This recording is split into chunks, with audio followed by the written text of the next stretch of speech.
All right, and welcome back to Dallas, Texas, where we are here for the Season 10 LAN Finals for ESEA. My name is Jimmy Wisenhunt, and alongside me here is Corey Dunn.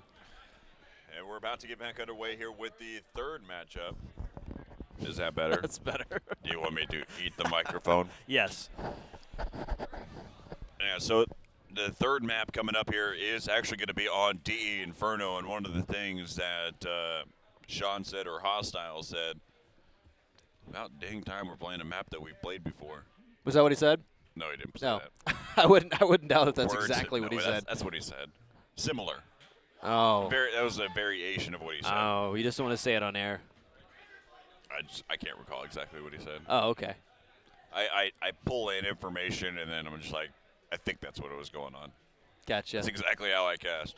Well, we're about to go into map number 3 between Black and White and HRG. And ended up 1-1 between the last two, Black and White, and it was able to pick up Tuscan. And, you know, it's kind of cool. I'm glad to be back because we've seen a lot of back to a staple map because we saw Tuscan. Source, anyway, we saw, like, Cash, Tuscan, and that was basically it. Yeah, so the only map that I've seen that is an old school map, or basically a game that came with retail, was DE Train. Yep. I think that was the only one out of all the maps that I've seen so far for Counter-Strike 1.6. It kind of makes me wonder who's going to be more prepared on a map like this on Inferno, Black and White HRG. I mean, they seem like really similar teams to me. They really do. Like, the way they play is just so similar. Well, what's interesting, too, is yesterday we were talking about Seraphic all game long. Oh, he was wrecking. How much did we talk about him in this past matchup? We didn't. Yeah, it was BTK. Well, that's good that at least they had someone else step into his place. Yeah, so we didn't get the chance to see game number 1, so that's True. really where things kind of come into play here. So we don't know whether or not that was the game that Seraphic came out, because, again, if one player is doing really good, majority of the time it kind of balances out somewhere else. It's the yin to the yang. And so if you can't have all 5 players just having like 30-something kills. So let's go ahead and hop into the action here. HRG, High Rollers Gaming, going up against Black and White. This is game number 3. We're all tied up at 1, and it comes to DE Inferno. Whoever loses this goes home. Definitely changes the way people play. I mean, even if it's, it's once again, we haven't had a chance to see these teams on a stable map as of yet against each other. But, even if we did, we really couldn't be able to predict how they're going to play. I just sense, like, unbridled aggression until they both get scared and start playing passive, because that's where we're at right now. You're going to have to throw in a wild card. If you lose this, you are going home. Perez actually going to go down early. Take down Beachy and BTK. That Glock is lethal from Perez. It really is. And we're now down to a 2-on-3. Perez here with a 3K already. Will he get an ace with a Glock? Wouldn't be too surprised. Going to be watching over here towards jungle side from inside. They're really chasing down Hepler there in alternate middle. That's a lot of wasting time. Well, it was good. It was good by Hepler. He fell back and just knew that they were going to have to chase. Couldn't let him go. 4. Yeah, we're now down to a 1-on-2. Hostile does not have the time to deal with this. Oh, Perez he does. takes him down, and that will be the ace for Perez. Pistol round. Glock, ace, coming in. You don't see that very often. I haven't seen that in a while. Yeah, so 213 ADR from that round. So he at least theoretically killed 2 people. Theoretically. Sounds like everyone else did the work for him. Made him look good. Hey, I'd take it. I'd take it any day. But here we are. And once again, if you're just joining us, this is the 3rd map of the series. I'd ride on my teammates' coattails all the way. All the way to finals. Stat pad. The new RWS really kills my stats, though. Kays takes down Donatello. It's hard to be in an element. It's going to be down to a 4-on-5 now, as Quaz has been taken out here. Pushing up is going to be Project. Project getting shut down now. Of course, this is their 2nd round, so of course a save. And so Hostile is going to be by himself now. And it's going to be down 4v1. And there goes K's headshot with the glue, taking down Hostile. So now the score is going to be 2-0. And you see there, you got looking across the board. Perez he's got 6 kills so far.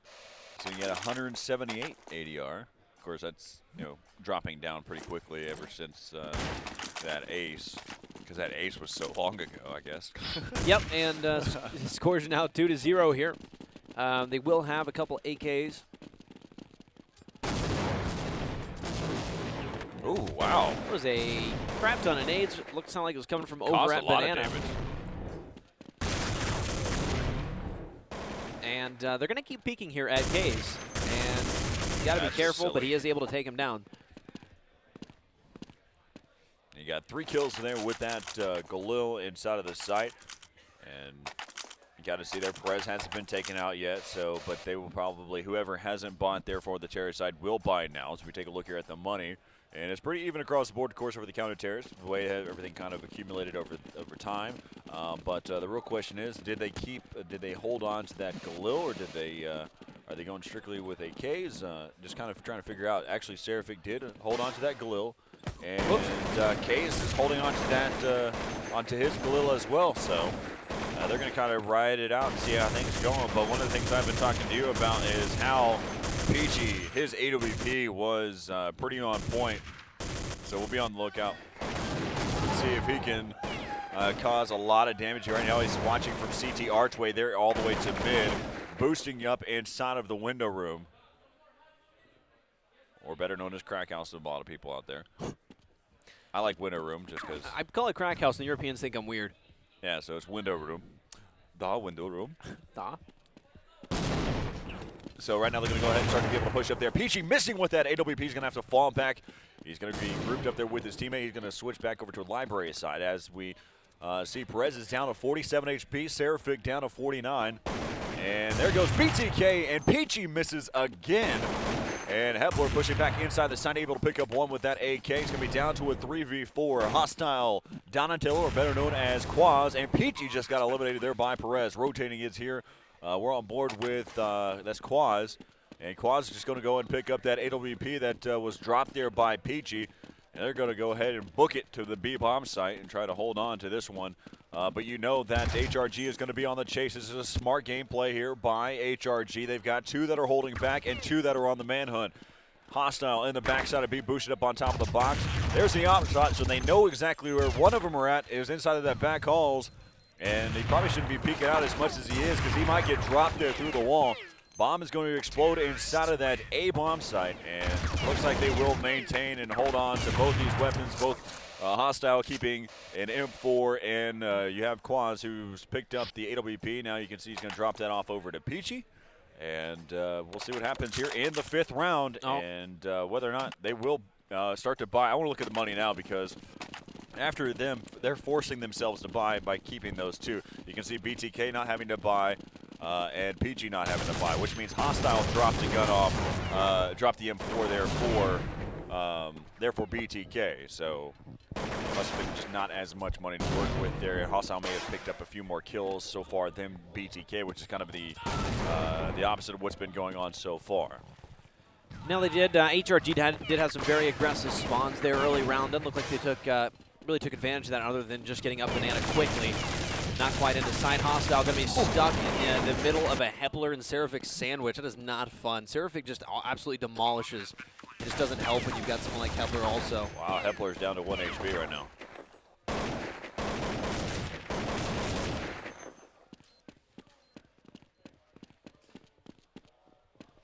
Now down to a 5-on-3. I keep wanting to say 4-on-3, and I have to look again. 1 HP for Hepler. Can't even see a bar there.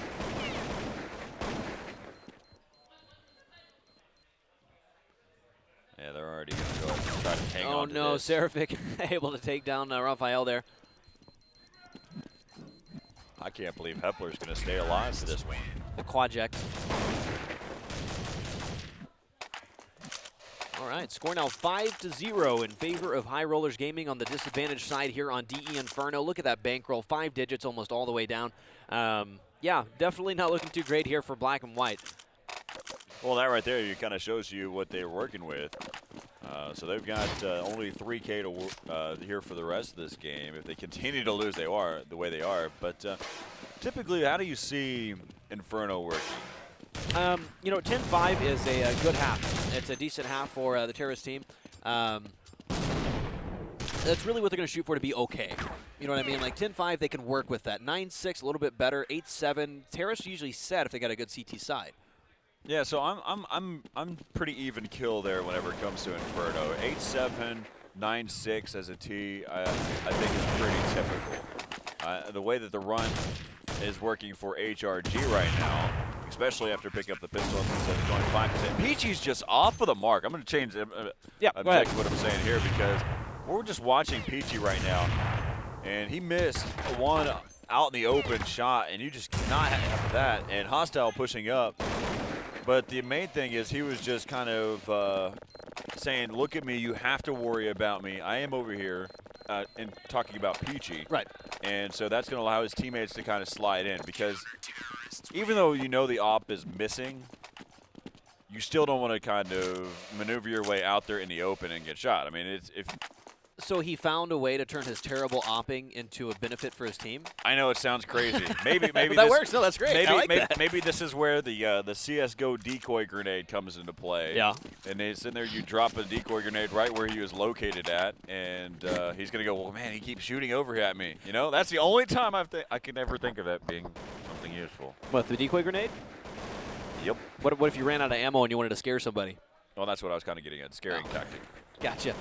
Still 5-on-5, no early damage being done here. Both teams playing it fairly safe. You know, Black and White not wanting to give up any more rounds than they have to, and HRG not wanting to give up their little streak they had going. So, going to be a little bit of a standoff, kind of a default situation here for HRG. Well, let's take a look at the terrace side, make sure that they're not pushing up anywhere. But just for a moment, I want to take a glance at the money right now. To see if, okay, that's good enough for me. All right, so now we know that Peachy's got 4,400 because he hasn't had to really buy an op so far. They've kind of maintained that AWP for him. But that's just the only reason why I bring that up is because they won this last round. Now, if they lose this one, they're going to be kind of having to reset everything. So let's go and hop back into the action. Hepler spots one over there inside a big pit, and a nade coming in. He almost got clacked in the face with it. As there is one inside a big pit. Perez goes down. Hepler goes down. Seraphic wrapping, spraying away. Full auto with that AK, and they just cannot find a way to connect. It's not like they really missed. They just couldn't find anybody. A lot of bullets fired that just weren't hitting anywhere near anything. They would have been better off with a par just spraying it away.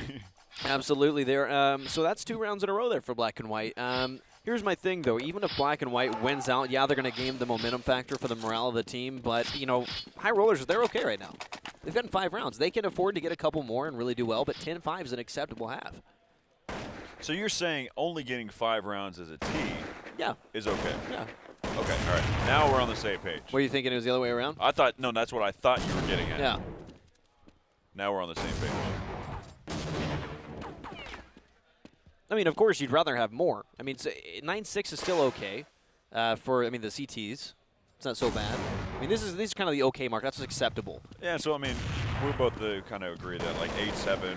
8-7, that's you're starting to get in trouble. I mean, the CTs should not allow that to happen. As a T, I would love to have 8-7.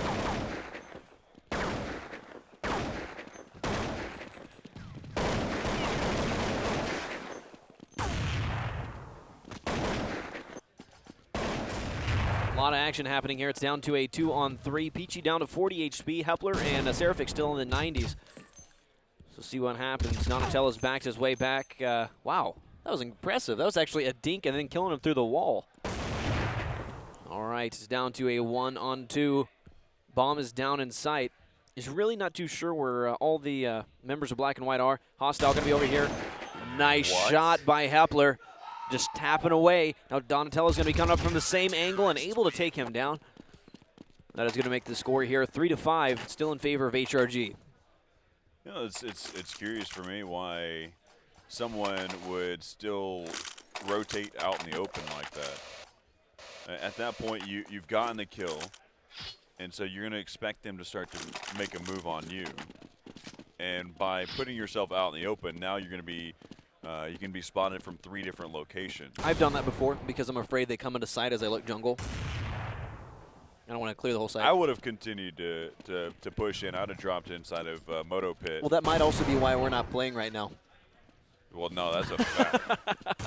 I know I've got a better chance as a caster than I do a player. And I've got a lot more time to do the casting than I do playing. Exactly. All right, Raphael will spam Seraphic down there in lane. Peachy on the bones. Hepler able to take down BTK. A lot of trades, very efficient trades, but it seems to fall apart from about right here. Perez able to take down Raphael, and no trade because Peachy won't hit the shot. So it's down to a 3-on-2. He's got to switch. He can't keep. Oh, now he was even watching the right angle there. That was absolutely perfect. He's not sure if he legged him. He did do some damage with that nade, but it's not going to be enough to equal out to anything. Hepler's still 41 HP here under balcony. Hostile last man standing here in middle, and he's just got to get out of there. It's a 1-on-3. There's not a ton of time left. Yeah, he's getting contested from too many directions. And there it is. HRG able to pick up yet another round. 3-6 now. Leading by 3 rounds on the disadvantaged side. I'll take that any day. Yeah, so I'm looking at it, just the fact that Peachy is just way off the mark. And having an AWP, his ADR, just I'm throwing out acronyms, it just sounds like it's just...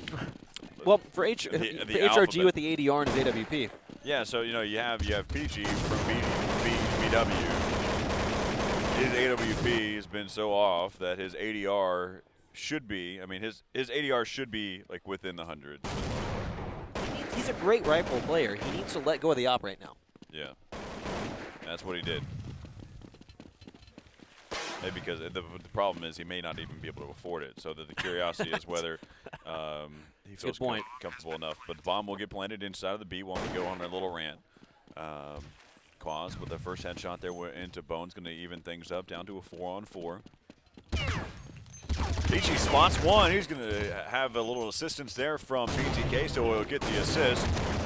And BTK picking up another one. And that's going to be down to a 2-on-2. Hepler down to 15 HP. Perez with a nice AK headshot. And now it's going to be left up to Project. And Project gets taken down there by Hepler. And Hepler and Perez were both low health inside. But now the score is going to be 7-3 here in favor of HRG. And Black and White, they lost the first map. They won the map there on Tuscan. Here we are now. They're down by 4 rounds. They're on the counter-terror side. I mean, here's the thing. Someone needs to seriously either go smack Peachy upside the head, help him wake up a little bit, or bring him a Red Bull. One of the two. Even with that M4 there, he was still whiffing quite a bit. I'm not sure what's really got at him. I mean, this being at LAN can definitely be a contributing factor to that. That can definitely train you. You're staring at a monitor for hours on end. Yeah, and it's already down and done, believe it or not. And his score is now 8-3. Now, see, this is right here. We were talking about I would love to lose first half as a terrorist 8-7. I'll win at 8-7 too. That'd make me happy. Yeah, see, okay, I'm gonna go ahead and mention it and get bashed for it anyway. I was sitting there saying that this is an 8-7 T-side map. And no, I'll take the lashing. No lashing from me. It's just I'm just saying from the community as is too. But it's just been my viewpoint on this map because it's all about styles of play. This is very true, but I mean, if you do have a traditional, like if someone's good at CT and someone's good at T, it should be a CT-sided map. If they're on equal playing field, they're both good teams, it should work out that way if they're both playing well. But right now it just seems Black and White is not coming together. Peachy is not helping that at all. As a matter of fact, it's already down to a 4-on-5 in favor of Black and White. Well, I guess if you're running to the situation with that B bomb site should, no matter what, be unlocked. That A bomb site is going to be the one that's going to be more difficult to get into. I mean, a little bit easier to get into. As right now we're going to go ahead and fall back in here. As Project picking up one, but we both agree that Black and White needs to pick up rounds now. And they might just do it here. K's going to be last man standing with 10 HP. As we look here, K's, AK, 30 seconds left here in the round. He's got time to play with here, but he's actually in sight, and he did spot one nice headshot onto Peachy. Poor Peachy. It had to be Peachy. Hostile going to be able to take him down. Man, Peachy is really having a bad day, and it's okay. I don't want to take anything from him. We all have those, but you just got to feel bad. You just want to give him a hug. It's like, it's okay, man. It's okay. Yeah, but they picked up the round, and so Peachy, money-wise, is sitting at 3,300, and that's just you know, they won that round, so they only get 3,250 for it. Peachy sitting at 4-9. Hostile at 6-8. He was actually at the bottom of the leaderboard for a little bit. So as we look at it right now, we're back over here with Hostile, who's watching over there towards the jungle side. Just kind of rotate around the map. You can see, you know, typical positions. But look at this, already pushed over there through that jungle side. They have not been contested as of yet. They're kind of allowing them to have some room here. BTK is going to get taken down there by Perez. Seraphic into Project. Bomb's going to get planted inside of the bomb site. And now they're going to have to rotate back around. They just gave them too much breathing room. Well, and not only that, once they did make it up lane, they were just peeking like brainlessly. I'm not sure if they've just, at this point, they're just kind of giving up or what it is, but something's just off with Black and White right now. And so now Peachy, he's got the op. Again, he's in a 2v3 situation, and he's pushing into a site with an op. We've given Peachy a lot of credit throughout this whole we really tournament, and this is probably the only time that I'm a little disgruntled about his play style. Well, we know he can play so much better. There's something just a little bit off right now, whether it's just the you know, lack of momentum, just being tired from all these matches you're playing. But here we are right here. Perez is going to be on top with 108 ADR. He's actually going to be the entire match leader here, 15-5 currently. So that means he's only gotten 10 kills here so far in this game after that ace. I guess you could look at it that way, yeah. You know, I'm putting it out there. Just dropping some knowledge bombs. Corey Dunn, ladies and gentlemen. Yeah, we only got 200 ADR to that game. Can't give him everything. Perez able to take down Peachy there. Should only gave him credit for 2. Seraphic able to take down Raphael there. Oh, BTK, sneaky. Epler's like, what is happening? There we go. Is there 2 in pit right now? It sure seems that way. BTK is somewhere in pit, I do believe. How is he still alive? Is this real life? It is a knife. There it is. The BTK finally goes down. That's sickening because they wasted everything. All of their ammo was out. AK, gone. Glock, all 20 bullets from your Glock, gone. All he had was a deagle. He had enough time to reload. He probably ran out of ammo inside a pit. BTK is a superhero with the power to make you waste bullets. Like stopping bullets. Whoa. No, that's not just, it's just silly. 10-4 is the score. We can both agree that is a nice place to be as HRG. Absolutely. Donatello going to be able to take down Hepler, and K is going to drop shortly after by the hands of Hostile. Perez deciding that was not the best course of action, and BTK able to take down Bones. Peachy! Hey! Peachy! Got a frag! Yeah, that was a pop. And Seraphic getting popped there is now score going to be 5-10. Ouch. I'm interested to see how quickly quickly Black and White readies up after that. It might just need a second to take back. I don't know if it's the comms. I'm not sure what it was, but there were a couple rounds there where it really felt like it's just like they want to force the round. They want to force the kill, and they're not that kind of players. They're smart. They're veterans. They've been around. You know, especially maybe they're just getting frustrated. Peachy's getting a little bit down. But that one round where they made it up lane, if they would have just held their positions, it would have been fine. They knew they were in lane, and 2 of them just ran out one at a time. One ran out looking at the ground and died. Yeah. And next one like kind of looked up and to the right and died. Like it was almost on purpose. It's frustrating to see. Yeah, so we're getting underway here with the second half. As right now, again, we're all tied up in this best-of-3 series, 1-1 here on now back on DE Inferno. And again, as you can see right there on the scoreboard, 5-10 is the score overall. You can see actually it's kind of equivalent across the board there for Black and White, 9 kills each. And of course, Peachy down there at the bottom with 5. So the damage has actually been distributed pretty evenly for the most part. 2 BTKs kind of still doing a lot of damage for the most part. But let's go ahead and hop into the action. Ken Perez pick up another pistol round ace as he's playing extremely aggressive over there towards that alternate mid. Yeah, and Nate's coming in, taking down Raphael there. It's already down to a 4-on-5. You know, I thought they were going to go for a really heavy alternate push there. I saw the flash coming in. Seraphic, nice shot. He's got some pretty sick USB shots throughout this so far, from what I can recall. Bones popping away too. Donatello down to 11 HP. 3-on-5. Bomb going to the hands of Peachy. So we can find out where he is right now. There he is, here in alternate middle. Just hanging out. Waiting for a push, waiting for Hostile to make a play here, possibly.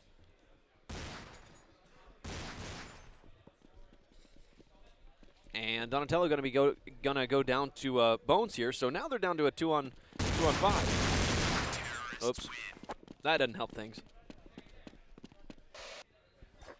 All right, 11-5 is the score in favor of High Rollers Gaming. They did win 10-5 on the disadvantaged side here in first half, so it's going to look pretty good here from them. Keep in mind this, if you're just now joining us, this is the third map of the series. Whoever wins this sends the other one home. It's exciting. It's great. HRG's got to be feeling good right now. I mean, they should easily be able to pick up 5 more rounds to Black and White's 10. Yeah, so as we can take a look there, they've got Famas's. Deagle save coming in here for Black and White. Yep, Hostile actually did spot one, pushing out a little bit aggressive here at Banarnar. BTK going to be pushing up close apartments.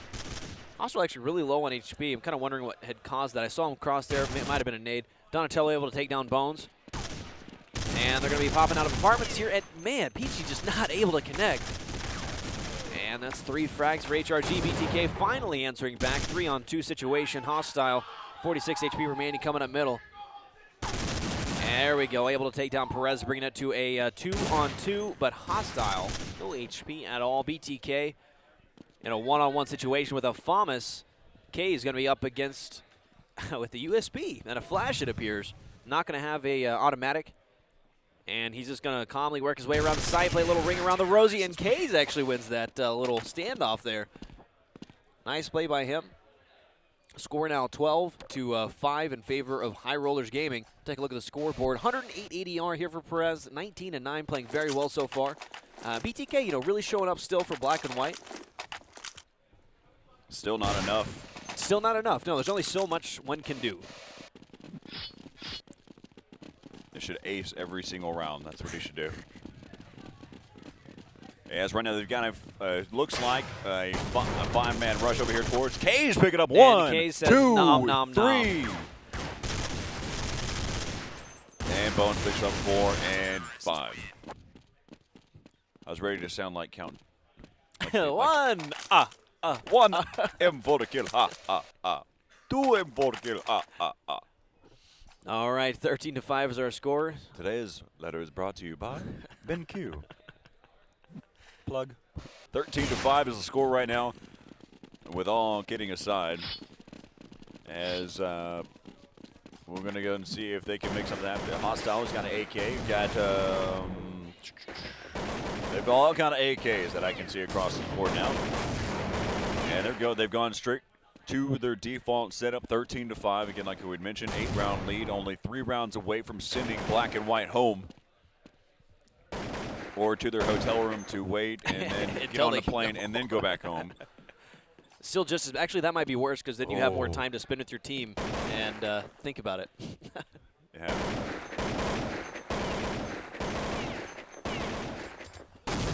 Tell you what, I wouldn't want to be around Clown after they got knocked out. Ooh, no. That is a fact. All right, nice flash, pop flash up middle for him. BTK knocking him. Ooh, he just saw a barrel. Was that his teammate?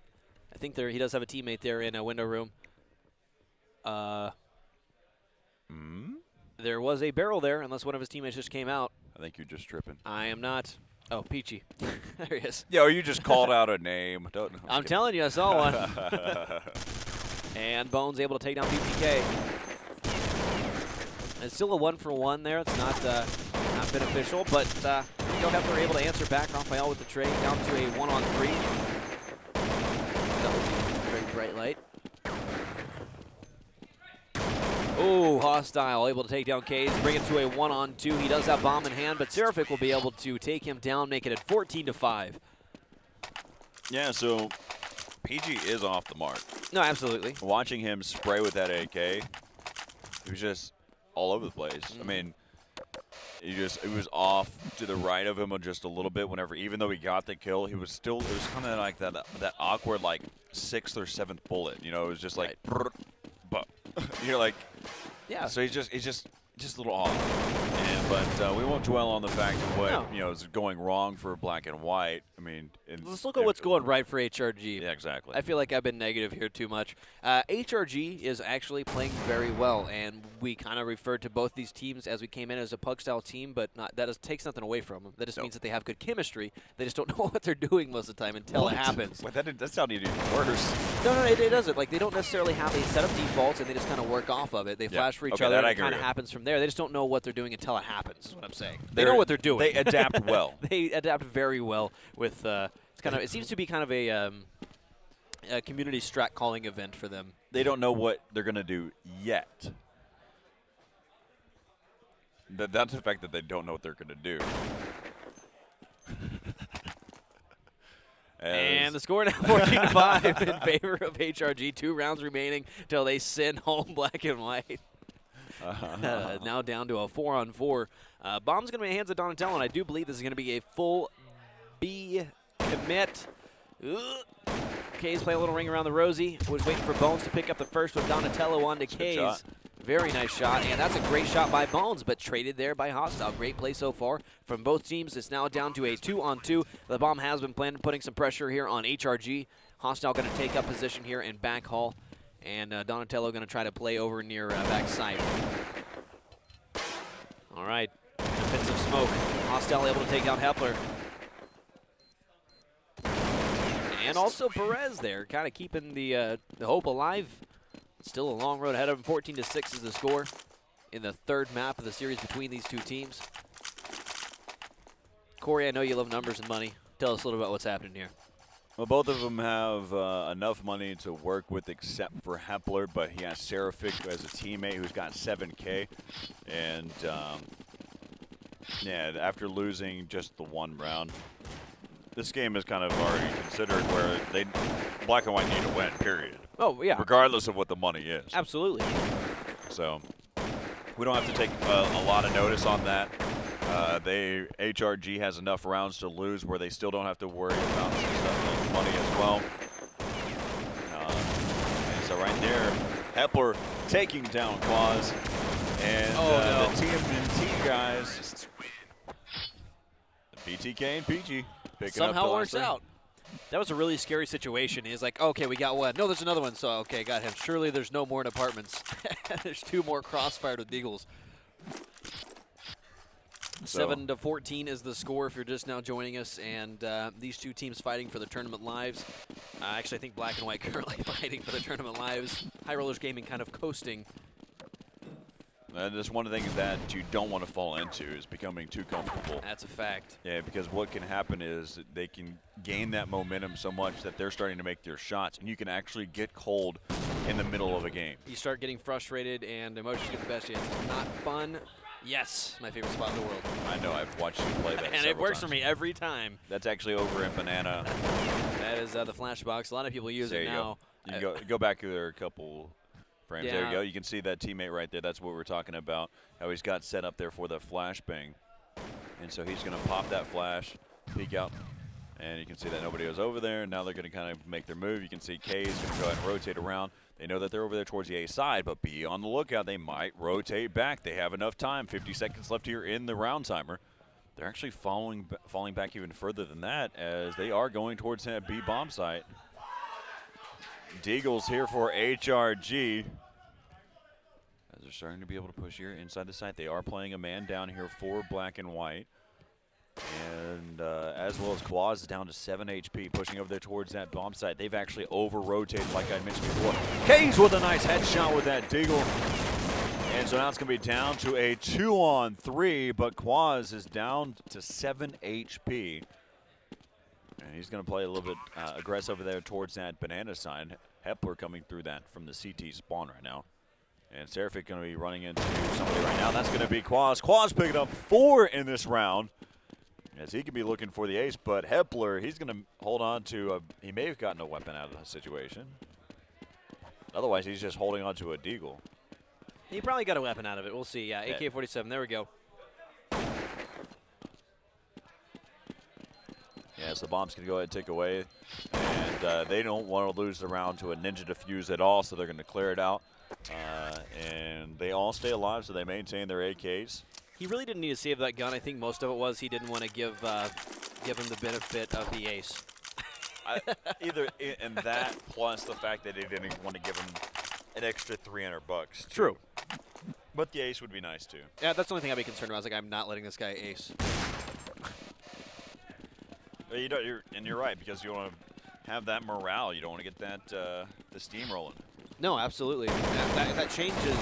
It can be a game changer. It really, really can be.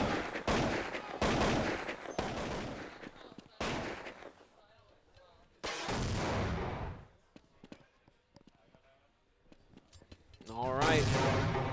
Black and White trying to play as safe as they can.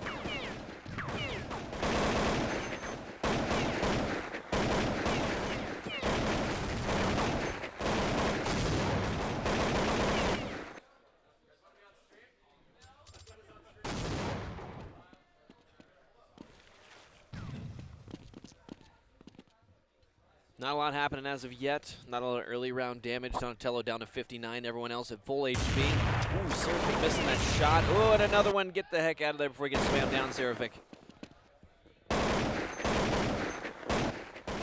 He's actually got pretty lucky to get out of there like he did. It's still it's just a default setup. Even though they've got 3 guys over there towards that B bomb site right now, they're still kind of default. They may be tossing a flash or a smoke to kind of draw them in over there. The bomb has actually been picked up now, and they're going to start moving there towards mid. They have to make a move now. 20 seconds left. They really put themselves into a tough, tough situation. They have to get into the site, and they have to get the bomb down.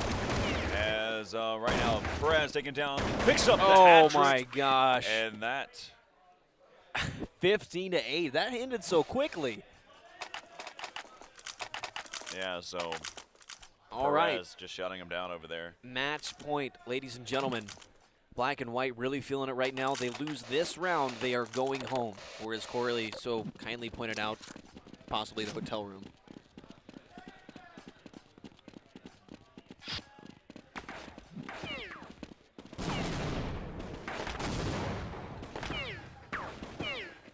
So 15-8 right now is the score here with HRG and Black and White.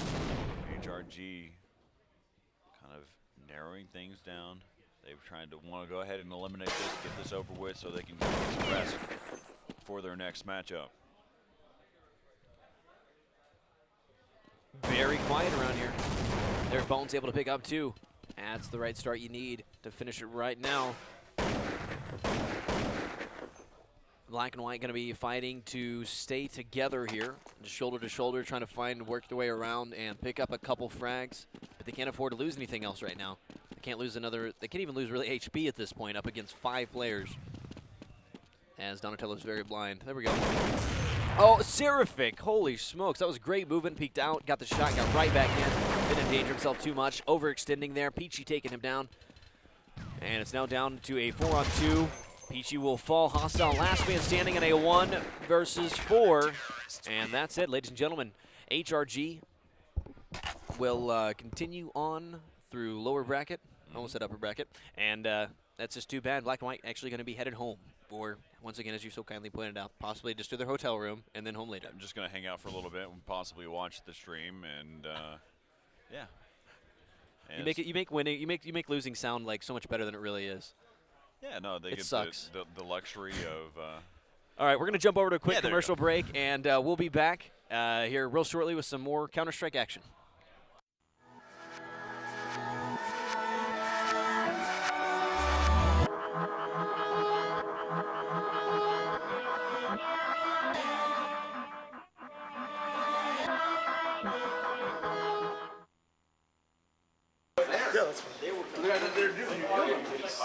That's what I'm saying. I went up and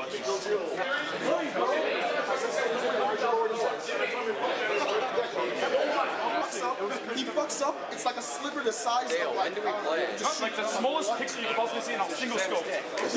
So we're here with Connor Day. My name's Jimmy Wisenhunt, and you guys just went up against 3D Max in a 3-game set. You guys won cashing with 16-7, I believe. 16-7, yeah. And Inferno kind of. Anyway, just overall, what really happened? Like, you saw a lot of stuff. There's a lot of on the fly calling. Like, I saw that. It seemed to be kind of working there here. But what do you think was the problem with stringing rounds together? I noticed the trend is whenever we get on a winning streak or we're winning, it's because the comms are really good. Right. You know, if somebody dies, you make a precise comm that, you know, it's like kind of like wall hack. You know exactly where he is. You're gonna go kill him. You know, it's easier. When it starts breaking down, you know, you start losing a couple rounds. People start getting calmer, not as loud, stop calling, and, you know, it starts to break down the team. I don't think that was. I think that was our problem a little bit, not too much. We did great in cash. Right. Never practiced snap once. Really? Everything was. We never played. We played it maybe once versus them online before coming here. We didn't think it was going to be played, and then we got smashed with them 16-4 online. So it just shows like we went in the room. I said, you know what? Out of that one scrim, I noticed these are their trends, and I break it down. That's kind of what I do on the team, I guess. I just notice what people do in certain rounds. I notice what they're going to do when they're going to flash, push, stuff like that, and I try to relay it to them. You know, and when they listen, you know, most of the time it works out. Right. So, I mean, the comms obviously a problem. I mean, what do you think the comms were kind of what happened with, you saw a lot of times some of you guys might get out a little overextending just a little bit. They're starting to force kills. Right. Some certain people, you know, they were noticing they weren't doing the hottest, they weren't doing that. And, you know, they did good yesterday and matches before that. And I guess maybe they didn't feel like they were contributing to the team. And, you know, you can get no kills and contribute the most to the team. It doesn't matter. You know, if you're calling, nading, planning, clutching, you know, whatever, you can contribute the most. Everybody thinks it's kills, and that's not the fact at all. No, I agree with you 100%. I mean, like, we were looking at stats up here earlier, and actually, like, perfect example, you're on the bottom of the scoreboard pulling 100 ADR. I mean, you guys have done a really good job so far. There's not any individual really carrying the team. Not at all. Definitely rough set, but I mean, definitely great job on catch. You guys showed a good. Your comms pickup, I think you do really well throughout the tournament. So. I think bottom line is just comms, smart plays, good clutches, and we'll win. Hit our shots. Absolutely. Well, good luck for the rest of the tournament. Thank you. Take See you care. around.